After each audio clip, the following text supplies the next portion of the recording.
Hi, y'all. It's Angela, and I'm back for another episode of Business Unveiled. And I am super excited to chat with a gal that is going to tell you all about being a podcaster. And it's funny because she has reached out and gotten us lots of interviews with lots of amazing, talented people that have a really, really inspiring message to share. And Scout Sobel, she has a message to share with us today. And so if you've ever wanted to start a podcast or know anything about behind the scenes of a podcast, I know you're listening to a podcast right now, but I don't always ever really talk about the work and behind the scenes that goes into it. And Scout also has her own podcast called OK Sis, which is super cute. And she also has a new podcast called Scout Podcast. And she's going to share with us all about podcasting. But more importantly, which is something that is super, super close to my heart, growing up in healthcare, that was my first real job in mental health. She's also going to be an open book today and share with us some of her experiences as far as battling mental health and being an entrepreneur, which I think is going to be way, way insightful for those of us who sometimes feel like, oh my gosh, am I the only one feeling this way? And really, you're not, because it can be an absolute roller coaster just in entrepreneurship, and then also battling something that a lot of people don't understand. And so I'm excited, Scout, that you reached out to us. Thank you so much for being here today. I'm so excited. Thank you for having me. Yay!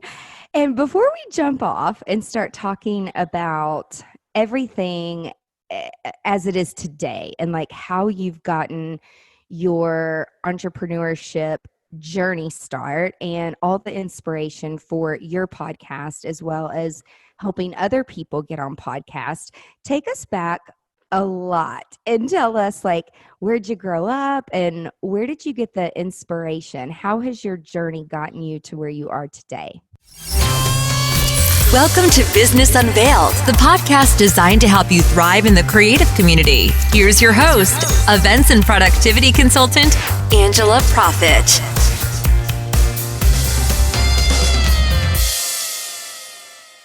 What's up, GSD leaders? Thank you so much for tuning in to another episode of Business Unveiled, where we share expert tips and secrets from top creative industry professionals. You know, we're going to take you behind the scenes of our experiences, share with you what we've learned from them, and how it's made us stronger. Because no one said it's easy owning a business, right? But it's a lot more fun when you've got a strong support team around you. And that's exactly what we do at GSD Creative. We're right there by your side. And I'm so excited that you've chosen this podcast to take the first step in growing a productive, profitable, and successful, wildly successful business within the hospitality and creative industry. Today's podcast is being brought to you by one of my favorite platforms, Kajabi. So stop trading your time for money. Kajabi provides digital entrepreneurs an all-in-one platform which enables you to create a life of freedom on your terms, whatever that may be. Everything is housed under one platform. So there's really no need for multiple services. Kajabi really has all of the tools that you need in one place if you're looking for a home to share your knowledge and build online courses. You have a community of like-minded people with proven success in selling knowledge online, and the support with Kajabi is amazing. Give it a try today. bit.ly/AP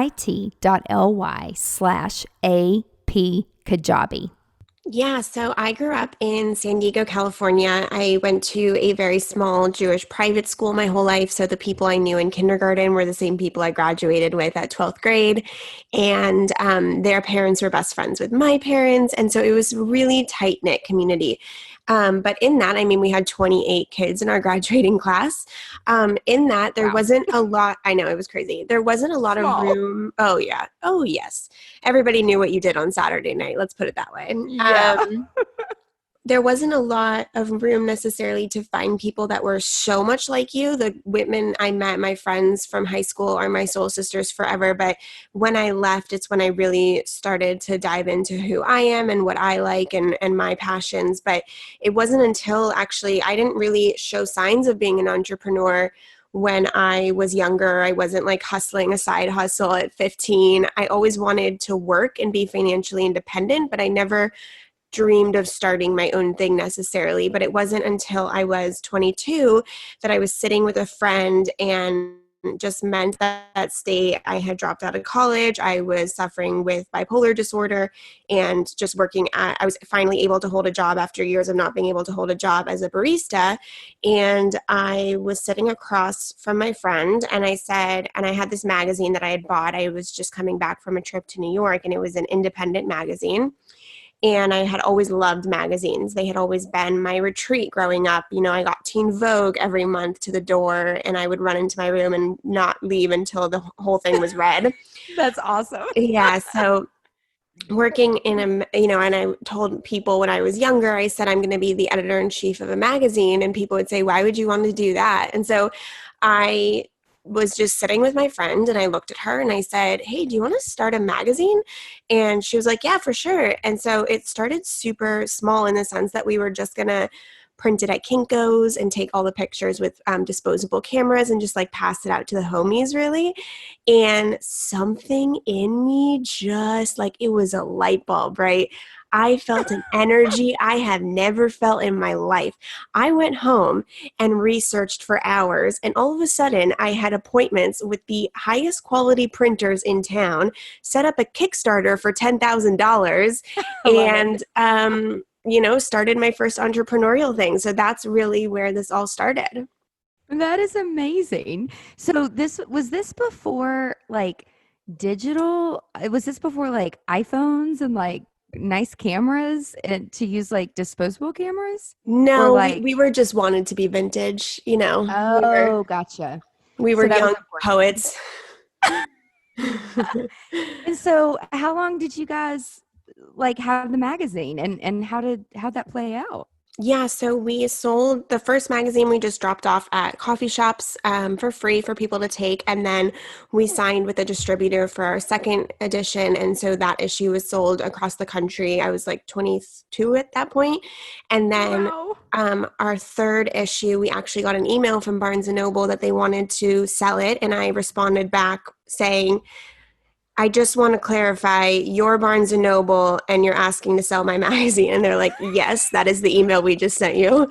I love it. And we got the musician Halsey on the cover of the third issue, and we had it sold in Barnes & Noble newsstands across the country. But what happened was that, I kind of did a business plan with my dad, and it really looked like I would need a lot of investment to really move it forward. And it wasn't necessarily the hottest investment print. So I sold the company, a woman invested in it, and I helped her relaunch it as a women's digital media site.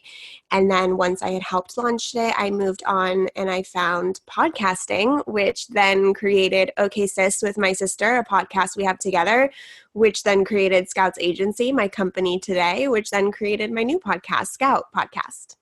Oh my gosh, I love it. So how did you decide that you wanted to help other people so do you help people like completely ground up like, hey, I want to start a podcast? Or it's more like, hey, Scout, I have a podcast. I need to get it out there and get the word and the branding and the message. Can you book me on other podcasts? Did that come before your own podcast or you started with your own podcast first? Yeah, so we launched OK Sis Podcast first in August 2018, and we really treated it like a business, and I found kind of these tips and tricks that really helped us grow and gain like a reputation in the space. And we actually hired a PR agency to help us spread the word and get us big guests and all these things. And long story short, the partnership didn't work between us, and I was very underwhelmed with the results that I had paid for. And so I actually had to last minute book like 10 guests podcasts in 4 days because we were doing a trip to New York where we were just interviewing people. So I had to step up and get it done. And I booked these amazing women, and it just kind of hit me of, oh, I love doing this, and I've always loved PR. And so I launched Scout's agency with just 3 services, and I decided to hone in on the podcast niche because that's where my base was. And we book guests on podcasts. So sometimes we have a new podcast that come to us and says, hey, I want to launch with a bang with a really great roster of guests. Can you book out my first 3 months? So we'll reach out to really big guests. We've gotten Brian Grazer on podcast, Sophia Moroso, Randy Zuckerberg, Byron Katie, Jillian Michaels, Ben Higgins, lots of amazing people there, Colby Calais. So we've been able to book pretty big A-listers on people's podcasts, and then obviously big influencers as well. And then our second service, which came about because I saw that every time my sister and I went on another podcast, our numbers grew. So I said, wow, being a guest on podcasts is really a new form of PR. So we started doing podcast tours. And so we have people that aren't even in the podcast space, that are authors, that are business owners, whatever it may be. And we book them on an average 4 opportunities a month on podcasts. And then our third service is traditional PR. So we've gotten our clients written up about in Who, What, Where, Mary Claire, Vogue, Forbes, Entrepreneur, BuzzFeed, stuff like that. And over the time, we've really niched down into women's voices. We do have some male clients, but 90% of our clients are female. That's awesome. I love how you try to service and then you're like, this isn't, like, I could probably do so much better. And then taking it to the next level and then figuring out through your own journey and like through your own experiences, like, you know what? I don't want other people to go through this. Like, why don't I just fix this? And I love that. That's actually how we've started a couple projects, because it's like, and in fact, I think almost every client that comes to us for branding and marketing and just from the psychology angle, they all have had a bad experience and they're so jaded and they're so pissed and they've spent a ton of money and there was no return on investment and they just feel like they were taken advantage of. And so it hurts even worse when we dive in to like look at their analytics and look at the back end, because it's not set up. Or it's not even, or it's not set up appropriately. And it like literally breaks my heart. But at the same time, I'm like, if you hadn't had this experience, you wouldn't have gotten to where you are right now. So everything happens for a reason. 100%. 100%. And I can so relate to that. I have so many clients that are like, well, I've been burned by a PR agency and they really didn't believe in me and all this stuff. And that also breaks my heart because I care so much about my clients that I can't imagine them going through an experience that was negative, you know, and that someone didn't show up for them. Right, right. And so is your sister older or younger? She is 3 years younger than me. Okay. Are y'all best friends? Yeah, so Mads and we always were close growing up, and we had a little bit of emotional tension when our parents got divorced, a little bit of, you know, growing pains. But when we started the podcast, I really didn't expect us to grow as close as we are. And now she is like my girl, right? I mean, I've always been protective over her as an older sister, but now I cry thinking of anyone doing anything harmful to her. She is just, I will protect her until the end of this earth, for sure. Yeah, that's awesome. I have a little sister. She's 5 years younger. And I mean, she's not little. She has 4 kids.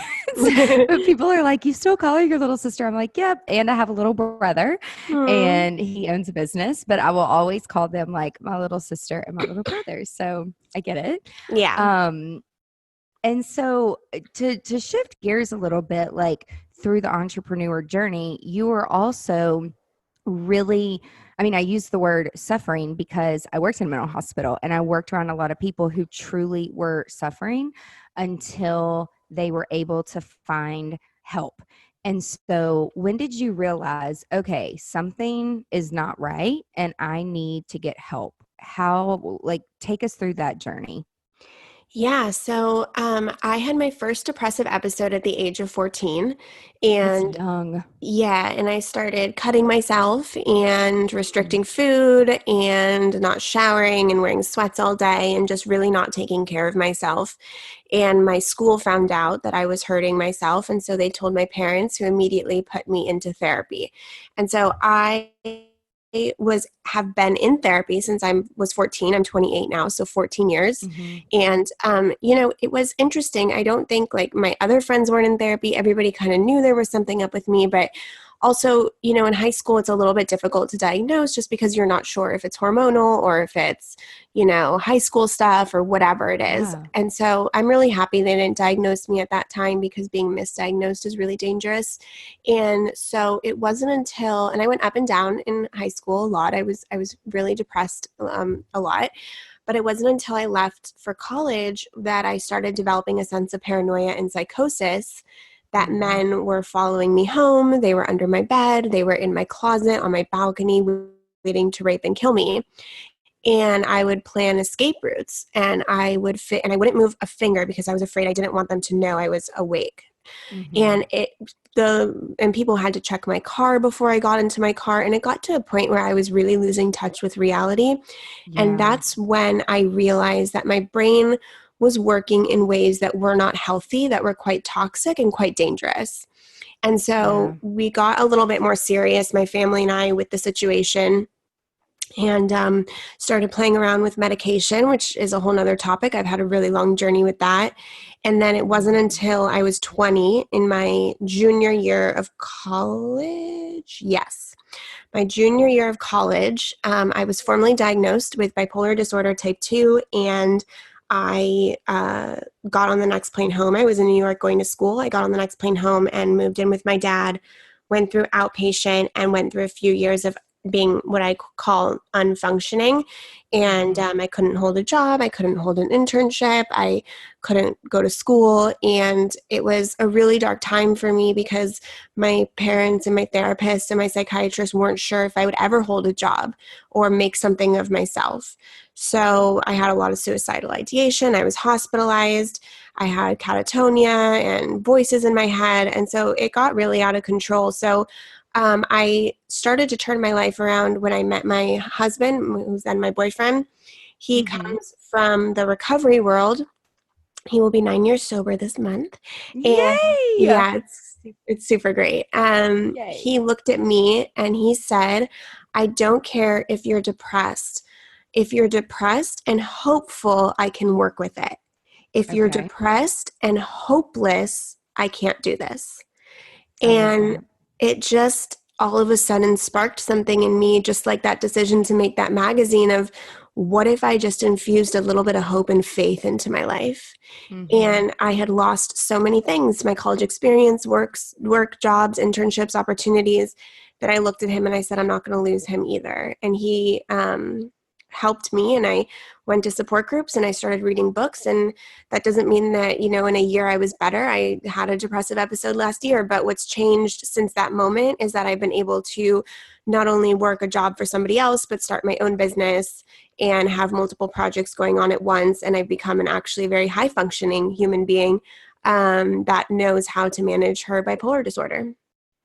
It gives me chills. That is an amazing story. Thank you for sharing, because I know Yeah. it's not always easy to talk about all of those things, especially to people that either don't understand, or they've never been around it, Mhm. or they don't have any friends or family. But in this day and time, I feel like every single person that I know has someone that is affected by something. And it's just finding out what that something is and making people understand, like, it's okay to not be okay. And let's figure this out. But something very important that you said that I want to point out is, yes, like, you're at the time, you didn't know probably he was going to be your future husband. Yeah. But at the time, it's like someone that said something very small but very powerful to you, that did give you hope. And obviously he understood you if he worked in that area or was going through something himself. um And that's awesome because it sounds like now like you guys are each other's rocks. And I love that. Yeah, he Um, actually told me on date two. We actually dated in high school and then lost touch. And then Aw, he said that he wanted to marry me on week two of dating. And so I was like, okay, I got to get my shit together. I love it.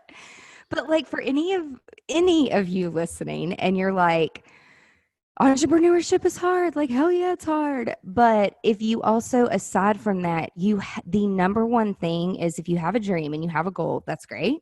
But you have to take care of yourself. You have to take care of yourself first. Otherwise, you can't take care of anyone else. And Scout, just in listening to you, I mean, you know that you missed out on all of these things that all the other kids were doing, as people would say it now. But look at how amazing things have come out for you. And again, not that it's not always easy, because it's never easy. If it was easy, everybody would do it.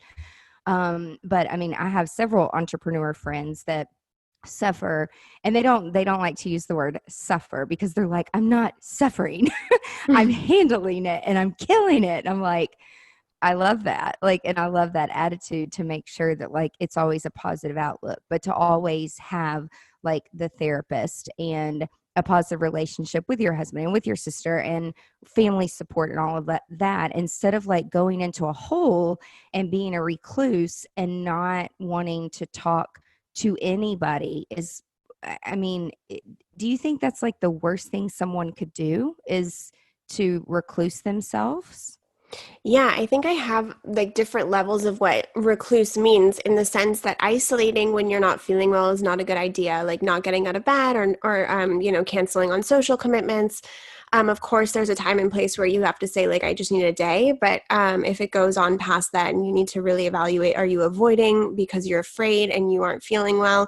Or is this actually like a rest day for you? So I always say to reach out to anybody who you know that is in your support group if you're not feeling well, just to let them know what's up. Also, when you say it out loud to somebody else, it holds you to a certain level of accountability. But I always like to say at the end of the day, you have yourself, and you're the only one that's going to be able to turn this around. You're the only one that can change the thoughts in your head. You're the only one that can change your perspective and your mindset on your day. And so in that sense, it is a little bit isolating because you have to learn how to be your own rock. There's only so much people can do for you, and let them do what they can, but understand that there are boundaries there, and you have to develop a relationship with yourself that is so strong.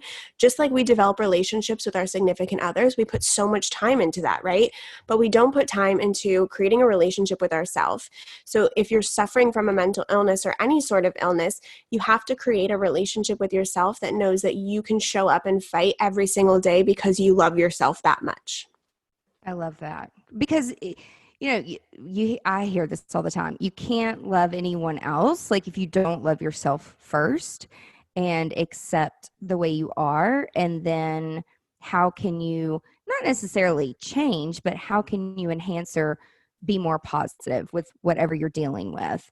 And so you mentioned a little bit about medication, Mm-hmm. and I know when I worked in the hospital, one of the things that we battled a lot with some of our patients was they just wouldn't take their effing medication. And it was really important. And so that's one of the reasons that they would end up in inpatient Mm-hmm. because, they were hurting themselves or they did have suicide attempts. And so how do you feel that, is it just a magic pill or is it diet and exercise? And what is your combination of, okay, this is going to work for me? Because I know you said you experimented and it's not like an overnight fix. Yeah, so it actually took me 10 years, about maybe a little less, maybe eight Wow. years to find the right medication for myself. And I unfortunately had a very bad experience with many medications over the years. I, for whatever reason, reacted very sensitively to a lot of them. One, I couldn't get out of bed until 1 p.m. every day. I was forgetting things, like I would wake up and my dog's food would be in the microwave, and it was not good. The other one made me gain 25 pounds, and then the withdrawals were so bad that I was crying straight for 2 weeks. And so I was actually at a point where I was going to get electric shock therapy because I was done. It was putting my body through so much and making me even sicker. And I had a psychiatrist, and he says, "You haven't tried Latuda yet." And I said, fine, I'll try one more. And that one actually really did the trick for me. And it's not that I can just let the pill work its magic and I'm good. If I don't work with it, it's kind of a dance. If I don't work with it, I get depressed. But it gives me kind of just like the first step to then apply all of my tools. So I do so many things. I journal first thing in the morning. I meditate, essential oils. I move my body, Pilates, yoga, whatever it may be. I pray to God. I practice gratitude. I do emotional check-ins throughout the day. I really listen to my body in that sense. And so I am constantly, and sometimes I think, oh my God, why do I have to work so freaking hard every day just to be okay? But that's a victim mentality that I slap myself out of real fast. I get to do this self-development work. I get to create a relationship with myself. I get to be in tune with my emotions. And so, yes, the medication, I've seen a significant difference in my life. But if I didn't show up for myself and do the work, the medication would the benefits would be very minimal. Right. So, yeah, I mean, it's just not like a magic little pill and you're going to feel better. It's like all those things that you mentioned. And again, taking time for yourself and then strengthening relationships with others, which then you're able to have great relationships with clients for the business. Mm-hmm. And so, what are some other, I know you mentioned a few things that you already do. Is there like, I know you shared a little bit about like a routine, but aside from a routine, like how can you really maintain focus and the vision for the business when you have like other things going on and that can distract you? Like how do you stay focused? And guys, everybody that I talk to, it doesn't matter who you are and what journey you're on in entrepreneurship, the word focus is like fucking hard. And so when people are like, the F word, it's like, I'm not talking about like a bad word, as the kids would say it. It's focus. It's like, are you effing focusing? Yeah. And so what are some things to help others? Just how do you maintain that focus? Yeah, so I think that if you are starting a business or you're in a career, you might not be the owner or the entrepreneur, you might be the vice president or the account executive, whatever it may be. I think that you really need to pick carefully because, if you're fighting against a current, you're going to be exhausted and the focus is not going to be there. But if you're going with the current and you're stoked about that current, the focus is going to be so much easier to obtain. So the work I do, I love. So I wake up excited every morning to do it. And so therefore it's something that I love to do. And when you love to do something, you hone in on it. That doesn't mean that every second of the day I'm focused. Sometimes if I'm not focused, I just stop. I will not work. I will not work if I am exhausted or not focused because I don't like fighting with myself and I don't like fighting with my work and creating that negative connotation with it. So I really work with my biology and with my mental state. And so if I'm not focused, it's a walk around the block. It's going on Instagram. It's calling a friend and chatting. It's running out for a coffee, whatever it is. I just need to switch gears real quick. And sometimes it means I leave the office early and take a nap and then work later after I wake up. So the first thing you have to ask yourself is, do you actually like what you're doing? Because if you don't like what you're doing, focus is hard. Get out. Yeah, don't. First of all, just don't. Like, don't even go there. But I would just say tips for focusing is to definitely set up a routine. I have a very strict morning routine. And so my body kind of knows, I do this, I do this, I do this. And then I get into work. I always do to-do lists. That keeps me really on track, like a nice little map for the day of what I would like to accomplish. And therefore, I kind of do it in first thing in the morning so that I can map out my day ahead of me.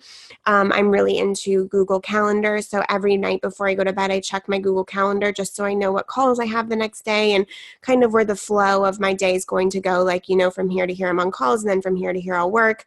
And so really mapping out your day, to-do lists, all that good stuff. If the passion is there, it should flow. And if it's not, be kind with yourself and allow yourself maybe a 30-minute kind of refresher, whether that's doing a little bit of Pilates or calling a friend, whatever that may be. But figure out the routine that works best for you and your focus will follow.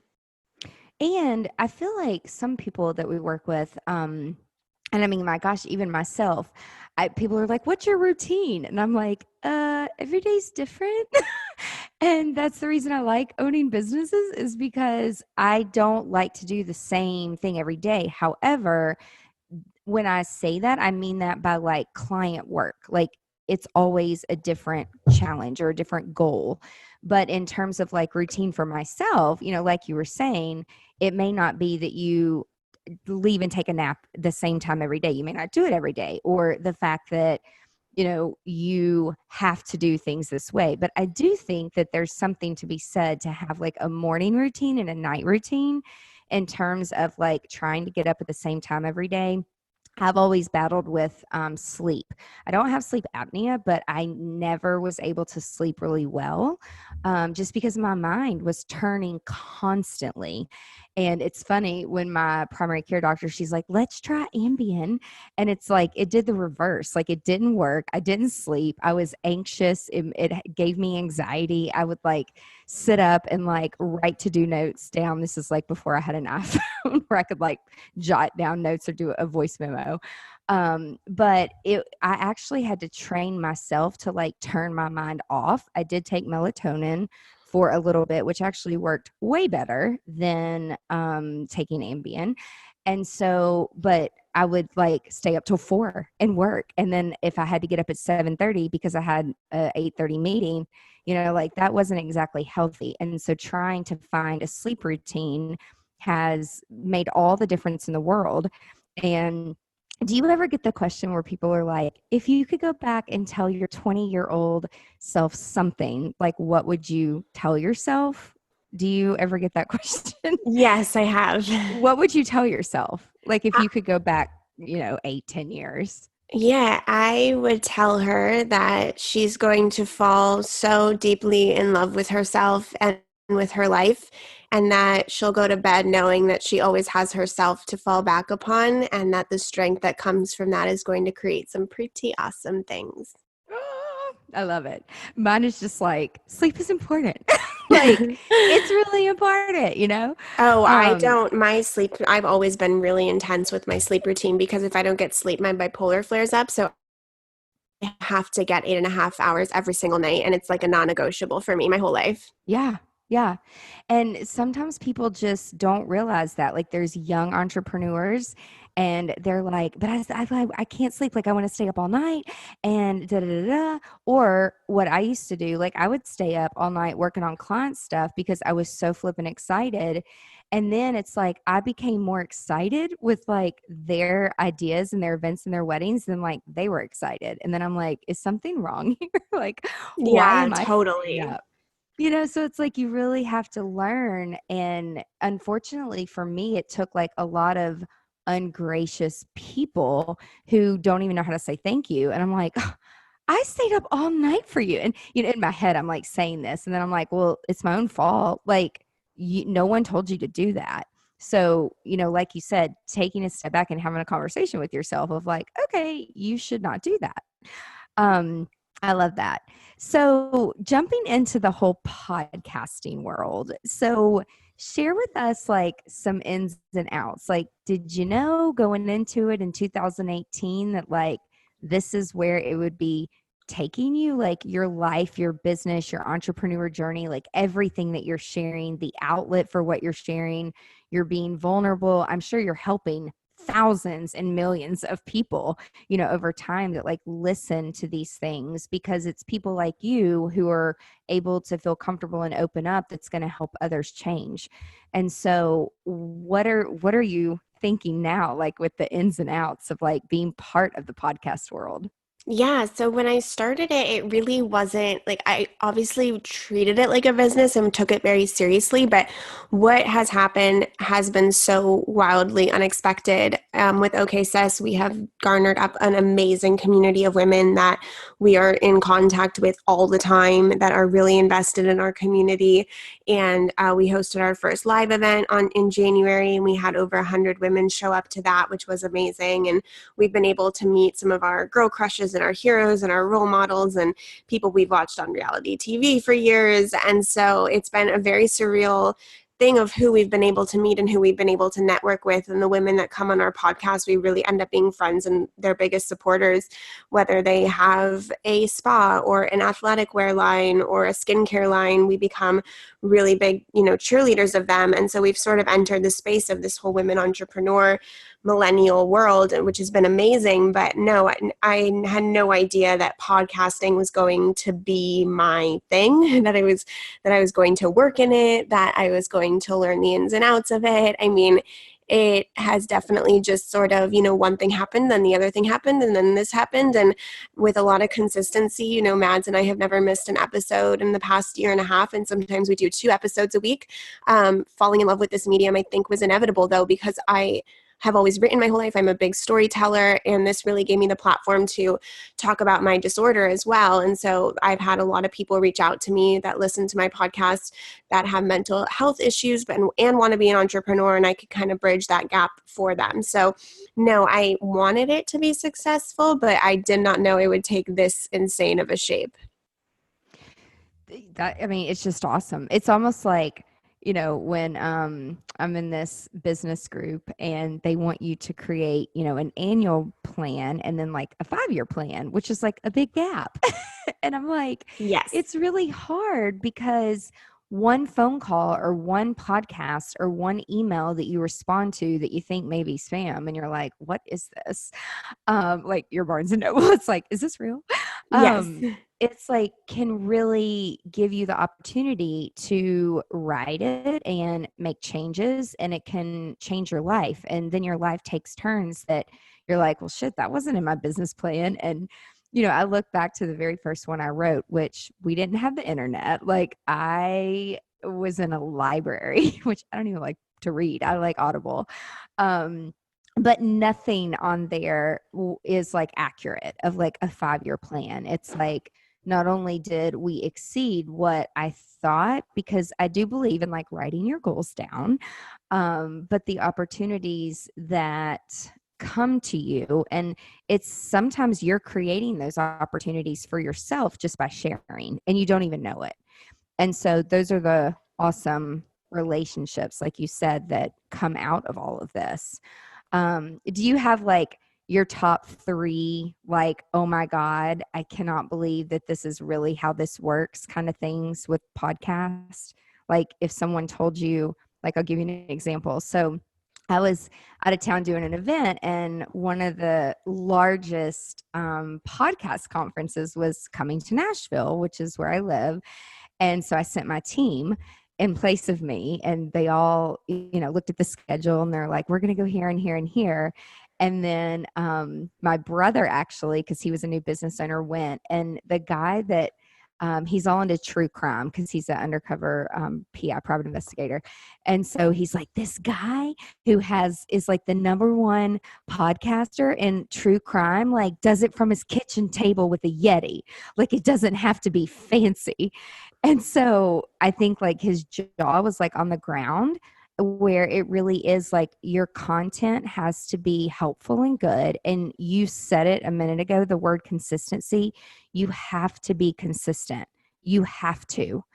But do you have like your top 3 of like, oh my gosh, I didn't think it was like this? Because I didn't think you could just sit at your kitchen table and like do it. Yeah. So Mads and I do not record in a studio. We record on our mother's couch in Los Angeles. And we like just got all of our equipment together. So we never had, like, I would say the thing that shocked us the most was how easy and approachable so many of our guests are. We kind of thought they would never look at our DMs or our emails or answer us, and they have, which is amazing. So that's been kind of the biggest shock, in the sense of like we've been able to kind of, I think the shock really was that we had a community. Like we didn't, because when you do a podcast, you just see numbers on a screen, like this many people listen, but you don't know who they are, because it's not like Instagram where you can look at who follows you and who likes your stuff and whatever. Mm-hmm. And so when we started our secret Facebook group and did our live event, that really put a face to our community. And I think that was the biggest shock, that we actually had people that were invested. But some of my like career moments where I've been like totally pinch me is when I signed Kat Sadler and did her podcast tour. She used to be an anchor for E! News. and she quit because she found out her co-host, who was a male, was getting paid more than her.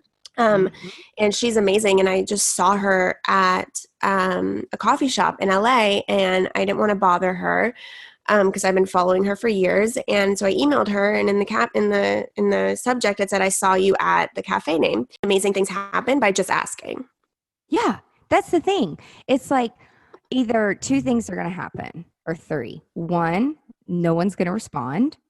Or two, they're either going to say no, or they'll come back with some crazy ass response of like, it's $150,000 for me to sing one song at your wedding. That's Yes. not mine, but like a client. I'm like, what? Oh my God. You live 5 minutes from my client. Like, what? Oh my God, that's crazy. Or like, absolutely, I would love to collaborate. And one thing that I keep are you on the TikTok app? This is so random. Oh my God, I am loving TikTok. I just did 3 yesterday.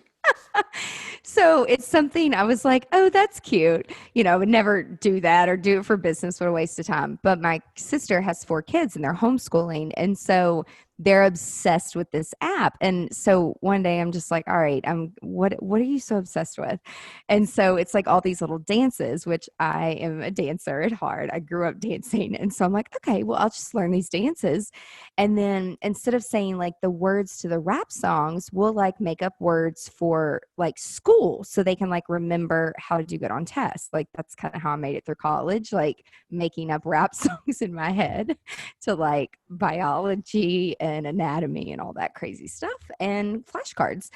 And so now it's like this whole new thing of they're excited to like work out and do schoolwork because of you relate it to something fun that the kids like. But I actually like there's a lot of you'd say A-list celebrities on there that are just normal. They're totally normal. They're like trying to do the dances just like everybody else.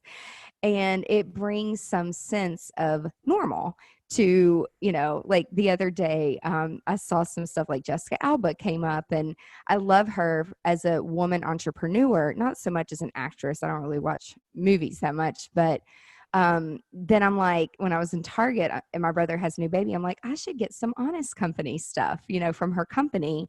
And so it does like make you think about their products and a good thing about like why they're doing it. And people would have to go look up the Honest Company, but it just gives you a sense of norm. And so do you find that on the app too? Like, it's like, oh, who is this? Like, they're just normal people.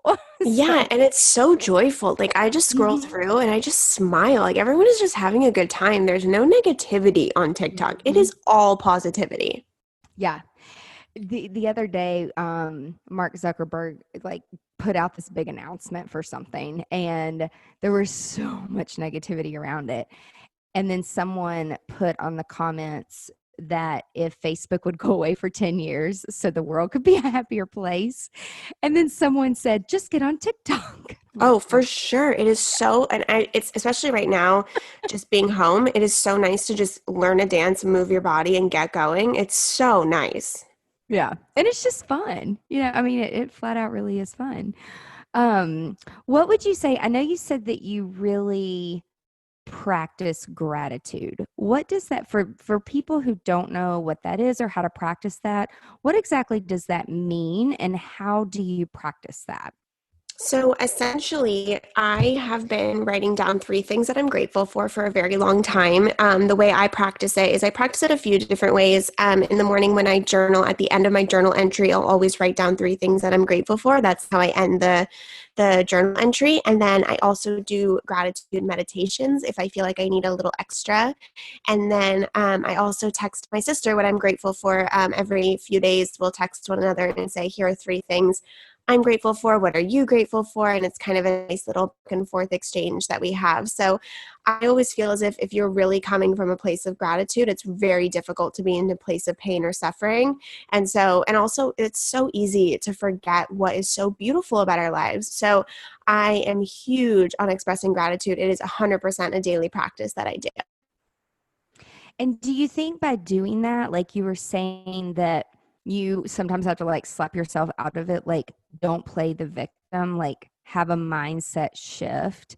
And do you feel that by practicing gratitude, that helps your mindset get to where it needs to be? 100%, because I can be so bogged down in anxiety, but then I realize that I have coffee and that I have my dog and that I have a roof over my head and that I have my husband in the next room and that I have breakfast, just it doesn't have to be huge things like I'm grateful that I, got this much money. It doesn't have to be huge things. For me, it's usually really small things that really make my day to day so lovely. And so I really try, every now and then I'll throw in a big thing, but for the most part, I really try to focus on the small things. That's awesome, because it's the small things that count. Like it really is. Yeah, I love that saying, but it really is true. So if people want to reach out to you and work with you to grow their podcast or to do PR, is the best way for them to follow you on Instagram at Scout Sobel? Yeah, just follow me on Instagram there. It has all of the handles to Scout's agency, to both of my podcasts. It has my email on there. You can DM me, whatever you want. All the information is on my personal Instagram at Scout Sobel. And then also you guys check out her website, scoutsobel.com. If you say all the S's really fast, it can like all work together. Yeah, but you're right. thank you so much. Thank you so much for having me.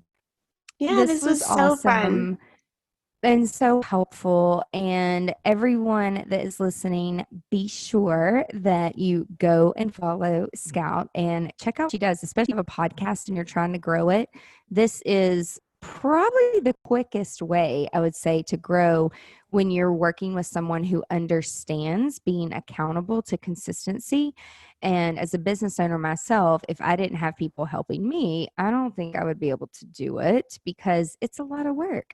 And but when, like you said, when you're having fun, it's not really work.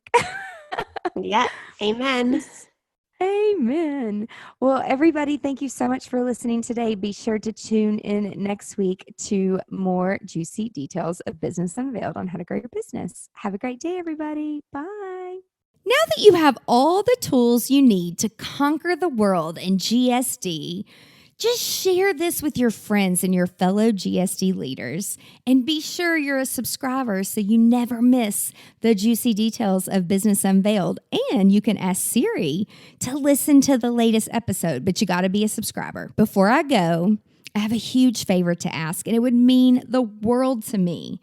While you're listening, snap a quick screenshot, post it to your Instagram story, tag me at GSD leader_, and share with me your top takeaway from this episode and how it relates to you. Until next time, remember, stay productive and profitable. You've been listening to Business Unveiled with Angela Proffitt. Join us next time as we share our experiences to help you be more productive and profitable in your creative business. For more great resources, visit angelaproffitt.com.